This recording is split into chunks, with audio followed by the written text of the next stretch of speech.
في الفيديو ده هشرح لكم ازاي نكون بنستخدمهم مع بعض. اول لعبة هي بتتكلم عن مسابقات عن الصلاة، هي عبارة عن لعبة الباسكت. طبعا في ولاد كتير قوي عارفة اللعبة نفسها وعارفة ازاي تكون بتلعبها في الحقيقة. بس اللعبة دي عبارة عن اسئلة، والولد لما هيجاوب يختار الإجابة الصح هيكون بيسجل الكورة جوه الشبكة. ولو اختار الكرة غلط الكرة هتطلع بره الشبكة.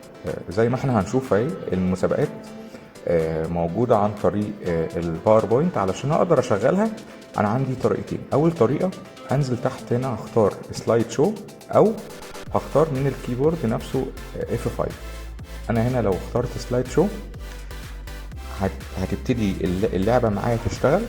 علشان ابتدي اشغل اللعبة نفسها في اي جزء فاضي بالماوس هختار ان انا ادوس عليه كده في اي حته فاضيه عشان تبتدي اللعبه معايا.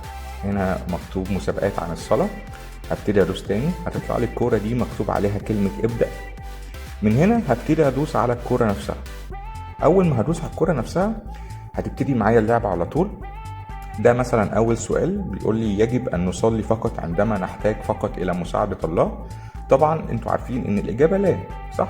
طيب انا لو هنا اخترت نعم، بصوا هنا اول ما هاجي اختار نعم ايه اللي هيحصل؟ الكوره نفسها هتطلع بره، واول ما هختار الكوره الصح الكوره هتنزل جوه الشبكه دي.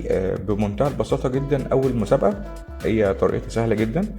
ده تاني سؤال بيقول لي اسالوا تعطوا ايه تجدوا اقرعوا يفتح لكم. طبعا عارفين ان الاجابه اطلبوا.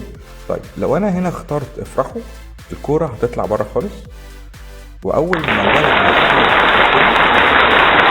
الكوره هتدخل جوه الشبكه. ده بالنسبه لاول مسابقه، هي طريقتها سهله جدا.